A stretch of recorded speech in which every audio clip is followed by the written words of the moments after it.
Hey there guys, Elita-Legionarii here, bringing you a 4 versus 4, 31k for Rome Total War of course.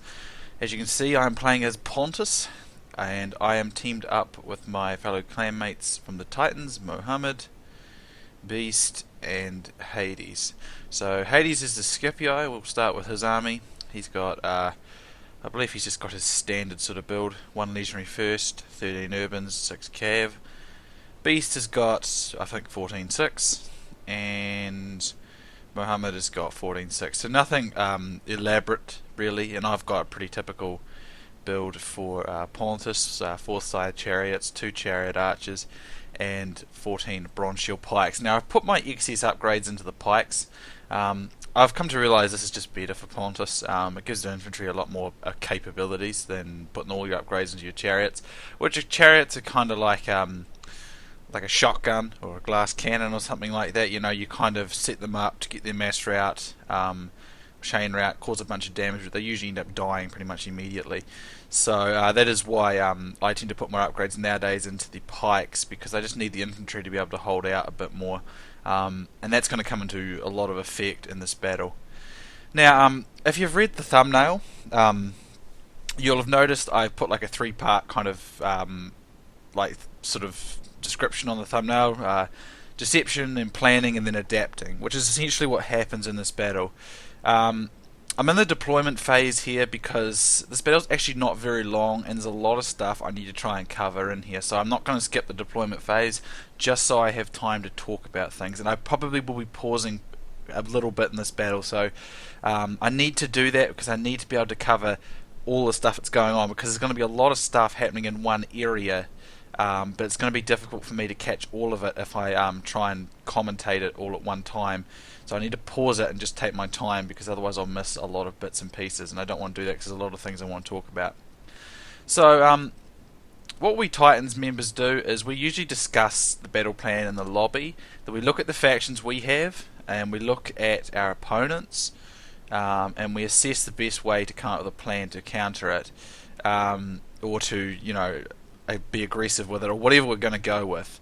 So we managed to do that in this battle. So we're discussing here in the deployment phase as well, but once we actually start the battle, at that point we don't want to be discussing with each other anymore in the chat. We want to be able to read the battle at that point and be able to basically go through with our plan, because that makes it just smoother. If you don't have to communicate with each other once in battle, if everyone knows what to do beforehand and then can learn and adapt to the situations that are developing in the battle, it helps immeasurably with your performances in battles. And as a Titans clan member, I'm starting to get a lot better at that, and these 3 guys are absolutely superb at it. So initially in this battle, what we're wanting to do is we're wanting to deceive, or not necessarily deceive, confuse, or do something unpredictable so that our opponents will be on the back foot right away in this battle. So what we're going to do here is a bit unpredictable and unexpected, and that's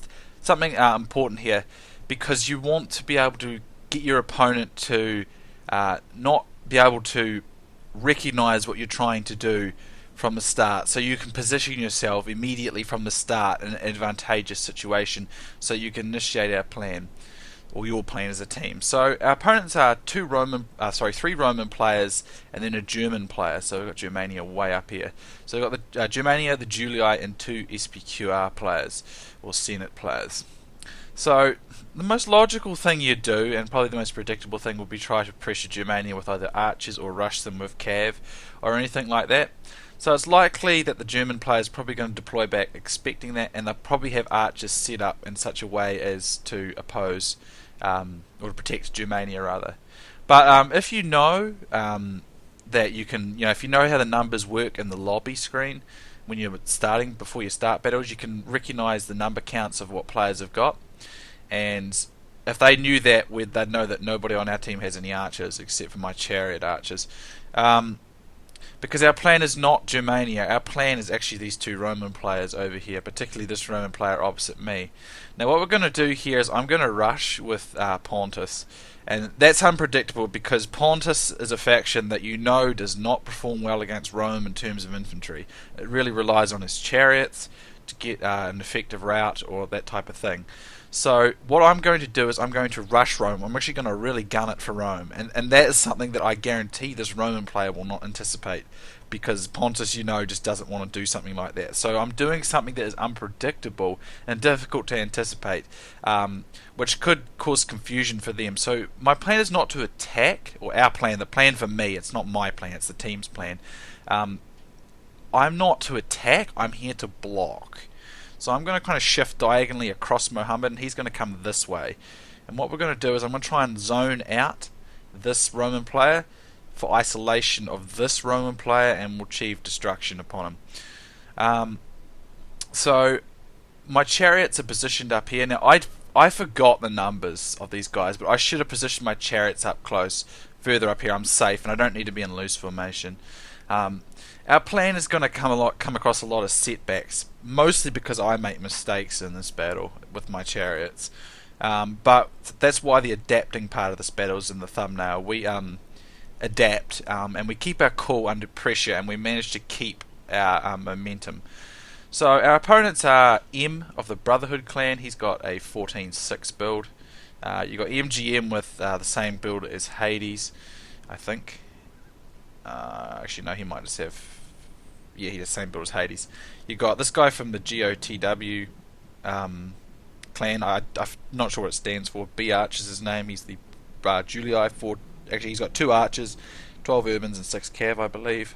And then you got Piper from COH, who's got 3 archers. I believe it was 2 Knight Raiders, 3 Berserkers, 6 cav, and 6 or 7 chosen axemen. So you can see our plans immediately in action here. You can see Beast is bringing up his cavalry to pressure this guy. Mohammed is bringing up his cavalry to pressure him, and me and Mohammed have crossed over our armies here. So I'm moving to see if I can intersect and get in MGM's way so that we can cut off this guy here. Now, unfortunately, this is where I start making mistakes. You see, the first was I deployed my chariots too far back when I should have had them forward. And I've told my chariots to go too far back here. I wanted to set them up for like a rear charge, but what I should have done is just moved them in and just gone in with Mohammed, because when Beast and Mohammed make this strike, you're going to see that my chariots are not there to back it up. I'm still moving into position, so I'm too slow, and that's not a good start. So Beast will get a pretty good charge here. These guys are running away, but he's still a little bit isolated, so the attack's not exactly been coordinated perfectly here. Mo's probably a bit behind on the attack here, and I'm way behind. You can see I'm still going behind here. I should just be going in and getting this fear factor from the chariot. So you can see right away from the start the Beast Cav gets routed. Mo's Cav comes in, that's going to get countercharged by 2 cavalry armies here. And his will probably start routing too. It's not going to be a critical rout. These guys will regroup for both of them. I bring my chariots in here, but again, I'm just now getting into position. I'm too slow. Mo starts routing there, and this chariot's going to die, and I have to quickly run these 3 away before I lose them. So right away, if we just take time to take stock, as Spartan Commander would say in these situations, basically what's happened is the plan was a good enough plan, but it's just that the 3 attacks were not simultaneous. The biggest mistake being me, in that I was way too slow on my part of the attack. I've lost a chariot, and Beast and Mo have probably lost half their cav. It will regroup, it has regrouped, but regroup cav is never quite as strong. So it hasn't worked out great as a plan. So this is where, as a team, we must adapt and not lose our cool because the plan has failed. Now, I'll concede that I have done that many a time. I have lost my cool about my calm and my cool about the battle, and I make the mistake of getting like unsettled or upset about how I screwed up what I was trying to do, instead of keeping a cool head and collectively trying to stay calm. I got to say, in this fight, I actually kept it together pretty good, better than I have in the past, which I was rather pleased with, to be honest, because I do make that mistake from time to time, but I didn't make it in this battle, and I end up redeeming myself quite well with my infantry in this fight. I performed my infantry role pretty well, I think. I managed to redeem myself here, and I do manage to save some of my chariots. If we look over the other side, Hades is harassing Germania. This is useful because the Julii sent half his cavalry to help. So this is just useful because it means they've not got all their cavalry stacked over here. So it's not critical. So let me unpause. So I've pushed up here with my pikes, and I'm just trying to cordon off MGM, because if you look, we've had the added bonus. Now I'm going to get charged by all these cav, like I think it's about 15 cav there, so my chariot's probably going to die, so I just need to try and preserve them as best as I can. But I need to pause again. I do apologise, guys. There's not a big timer on this battle, and there's a lot of crap that's going on, so I don't want to miss stuff, and I hate missing stuff in commentaries. So if we observe this guy here, the added effect is because of our rush, this M guy here has probably become a bit disorientated with his guys. He hasn't taken the time to pull back, regroup, and then set up with their superior advantage of cavalry. If he pulls back and just sort of regroups, he'll probably take a few losses pulling back, but he's still got cavalry to cover his retreat in greater numbers than we do. So he could regroup, and then they'd have superior cav numbers, and it'd be much harder for us. But instead, he stays in this fight.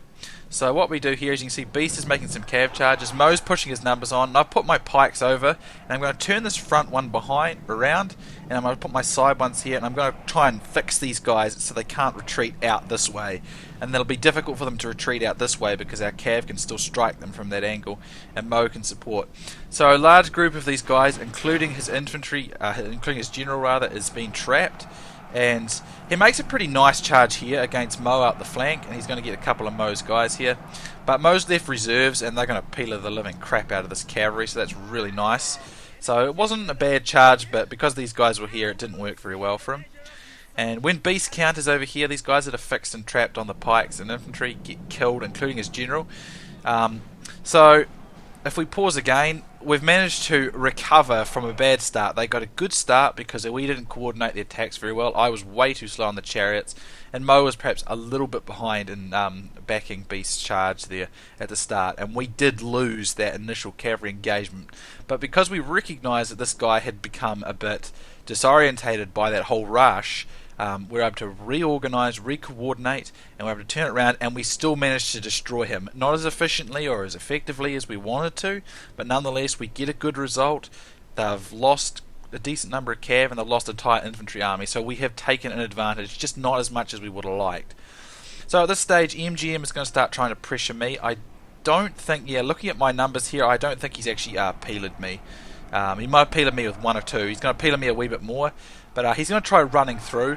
I recognise this, so I need to very quickly get the second line up close, otherwise I'll lose my front line here too quickly. But he really should have peeled me a lot more than this, because before you do a run through like this on pikes, you really want to pretty much destroy the front line with peeler. And he doesn't do that here, so he tries running through, and he'll probably get through, but he'll take quite a few casualties doing it, and then he'll get stuck on the second line and pretty blunted, whereas if he'd peeled, he'd lose a lot more. So if we look in the back, I believe the Julii glitched, but again, we're still being attacked by their cavalry and their infantry over here, so when someone glitches but they keep attacking you, it's kind of hard not to attack yourself or defend yourself. So it was a bit chaotic in places with that glitch, but glitches are just sort of a regular occurrence, really. But anyway, I managed to reinforce my numbers here, and these urban cohorts are not going to get through me at all here. And Hades is just pressuring this flanking force, but Hades has to be careful. If we observe, the Germans are here, and if Hades overcommits to this, he'll get hit in the flank by Germans, and we know that's a terrible thing. So at this stage, it looks like the glitch was sorted quickly, so it wasn't a bad one, thankfully. As you see, Beast and Mo are just peelering the Julii army here, and I'm just getting really pressured by MGM's entire army at this stage. So I'm going to just keep my pikes tight, keep them organised, and as this is where my extra upgrades on my pikes come in, it's very handy. I don't think standard gold pikemen would have held out as well, but I'm going to hold out. He made a bit of a cav charge. He's going to make a cav charge over here, I think. He lost quite a bit of cav. Here it is here. He's going to make a cav charge. Not a good cav charge. I know he's trying to hit my flank, but he's really going to get impaled on the pike, so he's just going to kill cavalry off. At this stage, you can see Hades makes a very good cav charge. He takes the pressure off me. Beast reinforces with a few infantry. At this stage, my pikes will not be breached. The strength is just too great. However, the Germans are now pushing in on the other flank. And Mo's got very little forces to hold it, but we're fortunate here, I think, because if I pause it again, and I know I'm pausing a lot, guys, but I just need to because there's so much happening. and it's almost over as it is. I think Piper did this wrong. He attacked this army over here, which is small, and I think what he was trying to do was get rid of the small weak section, which is good thinking, but I would have been more inclined to attack probably around here in the middle, because if he hits over here, I think depending on how many peelers he's got, there's still Julii fighting here, and they've still got cavalry advantage. If he hits berserkers and cavalry advantage in through here, he'll get a rout, and if he gets even on my flank just slightly with Germans, I guarantee you these Bronze Shield pikemen will rout because of their crappy morale. So I don't think it wasn't bad thinking going for this flank because it's the smallest flank, but Mo does a very fantastic job of holding with very few infantry. He's holding amazingly well. He's got 2 cavalry armies and an entire German horde with 3 berserkers, or 2 berserkers fighting him here, and he holds for ages. And that gives time for Beast to destroy, and the remainder of some of Mo's cavalry to destroy the Julii on the centre. So at this stage, as you can see, my pike lines are really condensed, really controlled. As I said, I felt I did very good with the pikes in this one. I redeemed myself from my crappy chariot work at the start. And that attack by MGM was completely blunted. I got a bit of reinforcement at the end there, which helped too. Mo finally gets routed here, but again, Beast has had time to destroy the Julii on the centre, and they've still got heaps of cavalry though. We don't have much cavalry except for Hades cavalry and a couple of my chariots, which are chariot archers. My chariots went into the flank there against the Germans. They did kill quite a few of them. I did miss that. As you can see, Beast is going to get heavily attacked by multiple units here. Now I need to get my pikes over here quickly. Now if I position myself correctly with my pikes, I can destroy Germania. But if Germania gets onto my flank in any way, my pikes will most definitely chain rout, because Pontus pikes do not possess very high morale. They make a mistake here. The Julii player charges his cavalry in here. He's going to pull out now. I'm just going to keep pushing forward, but they make mistakes with their cavalry here.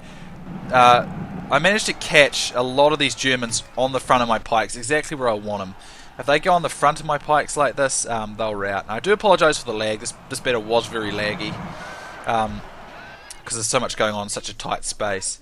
But as you can see, this is where they make the mistake. Piper and the Julii player are trying to charge through. I think they're trying to hit my flank, but I get my pikes around, and they're going to lose all their cavalry. They had quite a number of cavalry. They probably had a good 10 cavalry units, but they just get thrown into my pikes, and they die real easy on my pikes there. And then Hades just comes in from the back of the Germans. The Germans can't do any good against pikes on the front, so they get routed pretty quickly there. Even against pretty crappy pikes like bronze shields, they're just trapped here, and Hades has just trapped them in. Only the berserkers are really going now. And they pretty much wasted all their cavalry. If they'd been a little bit more patient with their cavalry, I wouldn't doubt that they'd be able to find a way to rout my Pontic army with their low morale. But I was able to get my pikes into a good position there, and there you go. I apologise for the lagginess, and I know I had to pause quite a bit in that battle, but it's just because I need to be able to catch all the aspects of what's going on in the battle. So I think, at the start there we had a plan, and it was a good plan, and we managed to get ourselves into a deployment position advantage, because I think our opponents were anticipating the attack to be on the Germans, not on MGM and M's Romans, especially with Pontus on the lead. And as a result, we got a positional advantage at the start, but because of my slow work with my chariots and maybe just slightly discoordinated cav strikes from Mo in coordination with Beast, it actually failed. But we saw that this guy here, M, he was still in the battle when he didn't need to be, and we were able to recollect ourselves, adapt to the situation, and counter him and get rid of him, and still get the situation of taking out a Roman army quickly. Not as efficiently or as smoothly as we wanted, but it still worked out pretty well. At that point, MGM pressured me, and as I said, I was quite pleased with my performance with the pikes there. I felt I condensed my lines quite well. I don't always do that very well, I admit, with pikes, but I did it good in this battle, and I managed to hold out his army really quite decently until I got support from Beast and Hades, at which point he was routed. By that point, the Germans had to come in, and they just didn't have enough support with them, and the Germans have to fight on their own. They don't tend to succeed, and once they they could have had an opportunity if they'd used their cav a bit better, because they had quite a cavalry advantage. Hades was the only one with cav left at that point, and they ended up just sort of throwing their cavalry into my pikes, and my pikes killed him. So it didn't work out great for him. But if we look at my kills here, you can see, like, four or five of these bronze shields have gotten up round over 100 kills, and they were all fighting urban cohorts, and maybe a few Germans. So all in all, for bronze shield pikemen, that is very good. They did very good. I'm really glad I put the EXP on them, and I'm definitely going to keep doing that in future, because I think it's much more valuable than putting them on the chariots. The chariots can achieve exactly what they need to with gold anyway, so it doesn't really matter. And as it turns out, apart from that one that got caught at the start, the scythe chariots actually did do pretty well. This one got nearly 100. These two got over 70. They actually did do quite well. I thought they didn't, but they did. And the chariot archers did nicely as well. So all in all, I think all my units came together pretty good in this battle. And I had great support from my allies. And I think the key is we had a good plan. Mostly because of my mistake, we stuffed up the plan, but we were able to adapt to the situation and keep a cool head. As I said at the start, if you don't have a cool head, or have keep your composure during battle, it can fall apart, and I've made that mistake many a time in the past as well. But we managed to keep a cool head, or keep our composure, and it worked out very, very well. Anyway, guys, before I go, as you know, Beast has a channel. It's a superb channel, as I've always said. I'll link that in the description. Be sure to check it out if you have not. It is outstanding. And also, Piper has a channel. Now, Piper does some really nice stuff. Lots of little tips and tricks on various units and how they work and how they operate. A lot of sort of statistics and details. And he's a really, great commentator and nice guy. So I'll link Piper as well. I highly recommend his channel as well. It's an excellent channel. So thanks again for watching, guys. I hope you've enjoyed it, and I'll see you soon next time.